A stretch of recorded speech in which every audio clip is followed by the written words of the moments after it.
Hey there, I'm DJ Short from Rotoworld, and I'm joined by Matthew Poliat, Drew Silva, and Ryan Boyer, and we're here to start to look ahead to the 2020 season. The 2019 regular season comes to a close, but never too early to look ahead to next year. So we're looking at sleepers and buzzy players going into next year.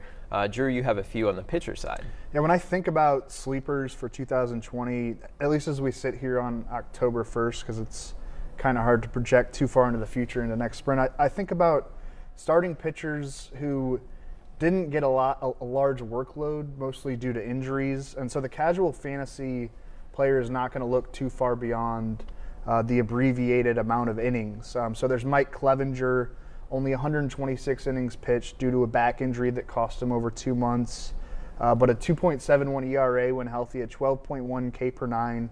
If he gets to 200 innings in 2020, he's a top 10 fantasy starter. I think we can all agree on that.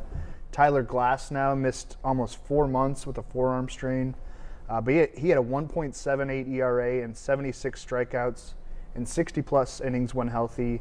It's encouraging that he returned in September and pitched well down the stretch for the Rays. We'll see what he can do in the playoffs if the Rays get past the American League wildcard game. Blake Snell, similar situation, part of that rotation there in Tampa Bay. I think his 2018 American League Cy Young Award, a 1.98 ERA, that'll probably be the peak of his career. But if he stays healthier, I think with the strikeout upside, he can be a top fantasy starter again. Luis Severino of the Yankees, put him in that category too. Missed a large majority of the season due to lat and shoulder issues, but made 3 pretty good appearances down the stretch for the Yankees. He's another guy whose stock could go up with a big October.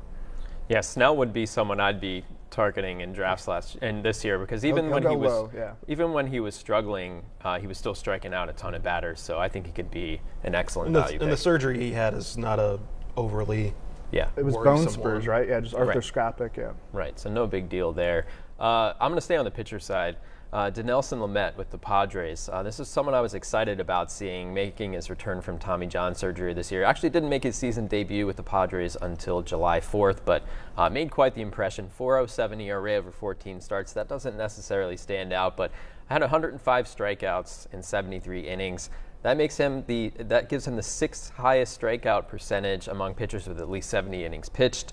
15th highest in swinging strike percentage. And when you go by some of those secondary metrics, xFIP, Sierra, he actually did better than the ERA. And of course, a good situation for a pitcher, so I think a nice breakout could be coming for him. It's too bad he did that well, because I would have loved to have grabbed him at the last round here if he wasn't quite as good, but he seemed to take a step forward. Yeah. You weren't expecting that until next year in his first full year back, and now I think he still might fly under the radar, though, I think because of the ERA, perhaps. Yeah. But the strikeout upside is going to be And the ballpark's great, so we're going to go over to the hitter side now, and I think there's a lot to be excited about with that young Blue Jays lineup. I don't know if they're going to be a winning team next year, but they'll certainly be exciting. I'm a lot more excited about what Vlad Guerrero and even Kevin Biggio has in store. Bo Bichette, especially those two, Bichette and Biggio, you're going to get some steals from them. Right. And it's hard to find steals right now, and those two can run a little bit. And Lourdes Gurriel, he seemed to be really breaking out this year before he got hurt. Yeah. And there's just a lot of potential at the top of that lineup. There could be lots of exciting players. Bichette's a top 15 shortstop, maybe top 10. Biggio's a top 15 second baseman.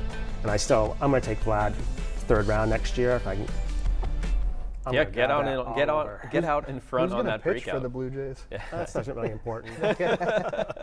Well, another hitter you liked that came over from the Padres to the Indians in the trade for Enmil Reyes. A full year as a DH, I think, could be really beneficial for them. I think the Padres really liked Reyes. They just knew he was a born DH, and now he's going to get that chance in a better ballpark. And he's got the little AL transition out of the way now. It was a bit of a slow start with the Indians, but now I think he's primed for 40 homers next year. Yeah, and there was a playing time crunch there in San Diego too, so now he should have a full allotment of at bats. He could turn out to be the headliner of that. Was a 7-player, 3-team trade. Trevor Bauer did not pitch well in Cincinnati. Yeah. Puig's a free agent. Yeah. Franmil Reyes long term is going to be the Statcast loves him. Yeah. Well, he doesn't strike out as much as a huge power hitter. And he kills the ball when he makes contact. Yeah. So another hitter in Texas who's in a good situation, Willie Calhoun. Everybody loves a good post-type sleeper, right? Yeah. I think we all were expecting Calhoun to get his opportunity before he did. He wasn't called up for good until late July this year, but he finished with a 867 OPS with 16 home runs over his final 57 games. Just a 15.7% strikeout rate. Also had above average exit velocity and hard hit rate. He's a fly ball hitter. The Rangers are going to have a new stadium next season. Yes, so we're not sure how that's going to play. There is going to be a retractable roof. So the weather's probably not going to be as hot. The ball maybe isn't going to carry as much. Also, I believe it's supposed to be facing the opposite direction of their current stadium. So still yet to be decided how it's going to play. Chances are it's probably not going to be quite as hitter-friendly as their current stadium. But I just really love that profile. Young power hitter, doesn't strike out, hits a bunch of fly balls. He's only going to be 25, I think, during this offseason. So his arrow is definitely pointing up. I've been hanging on. Should be really cheap in drafts. Yeah, I've been hanging on to him in dynasty leagues for a couple of years, and I think the wait has finally been worth it. So hopefully we gave you some names to think about for next season. For around-the-clock MLB news, rumors, injury reports, and analysis, go to rotoworld.com/MLB.